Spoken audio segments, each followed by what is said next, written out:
turn. I'm going to take my colleague also from the European Parliament, Daniel Hannan, first.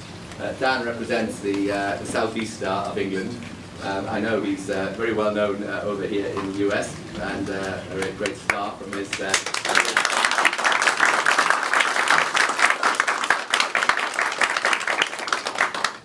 Maybe you should wait to see what he says first. And delighted also to be joined by one of your own elected politicians, Congressman Tom Price. My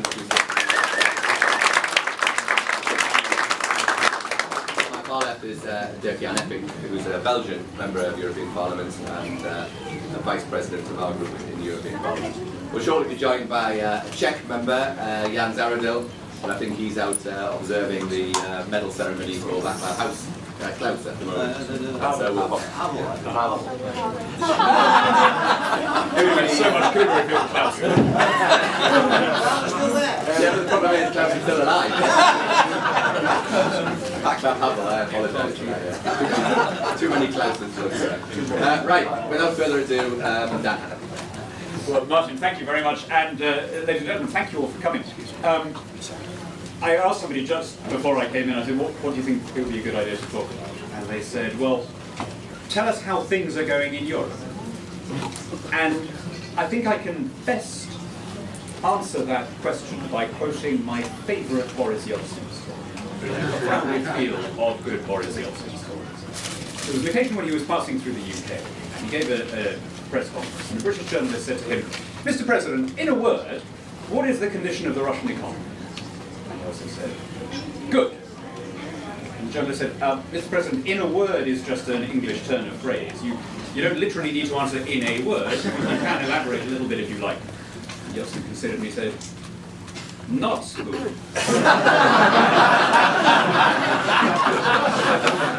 And that is pretty much the situation in the European Union. I mean, it is good in the sense that the intellectual foundations for the project are now discredited. People would not, if they were starting from today, be creating these common monetary policies and so on. But it is not good in the sense that the European Union has responded to the crisis by accelerating all the policies that caused it. We have a crisis of excessive integration. It was impossible to jam widely divergent economies into a single monetary policy. Come sit down. Into the same interest rate, the same exchange rate. We are responding by redoubling it. Too much Europe failed, so let's have more Europe. We need a fiscal union, we need a common economic governance, right? You can see the logic here. It's the equivalent of saying, my dinghy capsized, so put me at the helm of an ocean liner. Falling out of a second-story window was a bad idea, so I'm going to jump off a 20-story building. But the bigger problem is that they are treating a debt crisis with more debt. Now, this is something that I think you have to be an economist to want to do. In our own lives, if you had a friend who was overdrawn, maxed out on his credit card, struggling with his mortgage payments, would you advise that friend to spend more or to spend less? Well, this is where you realise this madness that has taken over our central banks, our university economics faculties, and our national parliaments. You see, if you were a proper Keynesian, you would say, no, what you need to do is to increase consumption. That's the way out of your problem. You need to boost demand. And that's the madness that has overtaken our governments in the Western world these past 40 years. Perhaps the most famous observation that John Maynard Keynes made was when he said, practical men who think of themselves as being free from all influences, are in reality the slaves of some defunct economy. Never has that observation applied as aptly as it does today. We're enslaved by this bizarre thinking that regards debt and spending as the outcome of the only possible solution to any problem. And of course, it's a philosophy that is attractive to governments because governments enjoy spending. It's not their money. As your Mark Twain once observed, if all you have is a hammer, everything starts to look like a nail. If all you do is you spend tax, that is the answer to every problem. But you get to the point, my friends, where you have been increasing consumption without any commensurate increases in production, you've been bridging the difference with debt, and there comes a point when the money runs out, and that is the point we've reached now. Our treasuries are empty, our credit is exhausted. Having exhausted all the national treasuries in Europe, the crisis has now gone global. First, the European Union put together a fund of €1 trillion for its bailout. Then that was judged inadequate. It's been downgraded by the rating agencies. So now they've come to the IMF and they want another trillion. Right? These are literally inconceivable sums. You try and picture $1 trillion, try and picture $1 billion. I mean, you know, this is beyond anything that's gone before. Who has got $1 trillion? If some country had $1 trillion lying around, don't you think they'd have found a use for it in the crisis?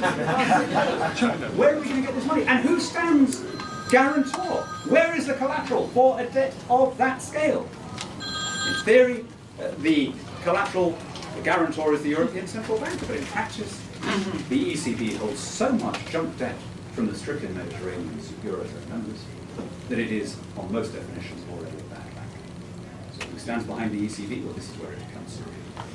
Behind the ECB stand the taxpayers of the Eurozone, including the taxpayers of Ireland, Spain, Portugal, Italy, and Greece. Right? The guarantors are the debtors. It's the same people, there's no new money coming in. It's all being circulated round and round. Now, when you do that in this country, it's called a Ponzi scheme, and people go...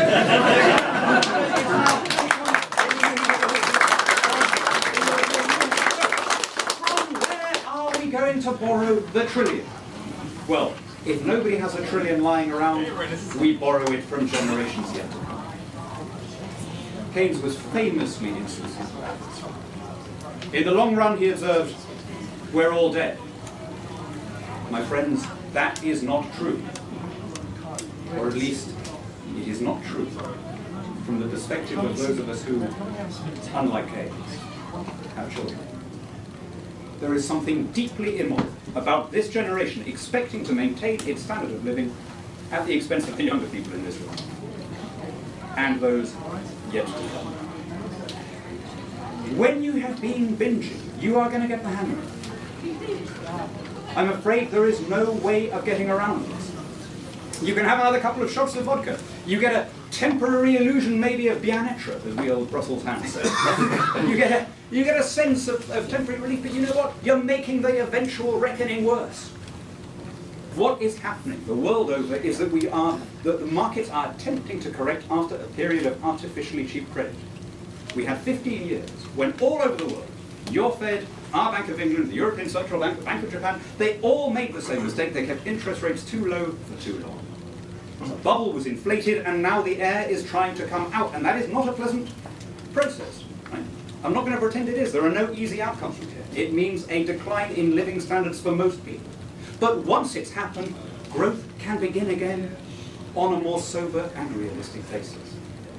Instead, governments around the world, yours, mine, and those in the EU, are frantically working the bellows, trying to re-inflate the bubble.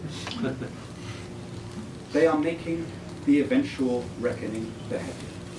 Every time they postpone it, they make the debt worse.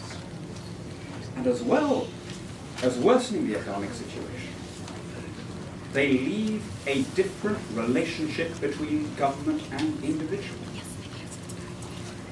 You don't need to imagine what's going to happen if your present rulers carry on in the direction in which they're going. Just look across the Atlantic. You know, why tap the barometer when you can look out of the window? The state gets to a certain point in size, in magnitude, and the individual is squeezed out. The bonds that would naturally tie us together, one to another, as free citizens, are frayed as the government nationalizes virtue and pushes personal responsibility aside. And this has happened, and don't think, my friends, that it couldn't happen here. American exception, which we've been hearing so much about in the last 24 hours, what Reagan called this country being an idea rather than just a place, is not based on some magical quality in the American soil or air or water. It's based on your institutions. And when your state gets to a certain size, your taxes, your regulations, you see how very quickly Americans start behaving like Greeks, demanding, as their entitlement, benefits that they believe to be theirs. There's no law of nature that says it can't happen here. So let me close by just saying, don't throw away this extraordinary inheritance you have. Just as we're struggling in my country to join the community of free English-speaking nations and rid ourselves of this incubus of European Union membership, don't you repeat our mistake and go down this road towards being more like everywhere else, less American, by which I mean less prosperous, less independent, and less free. You deserve better than that, my friends. And we expect better.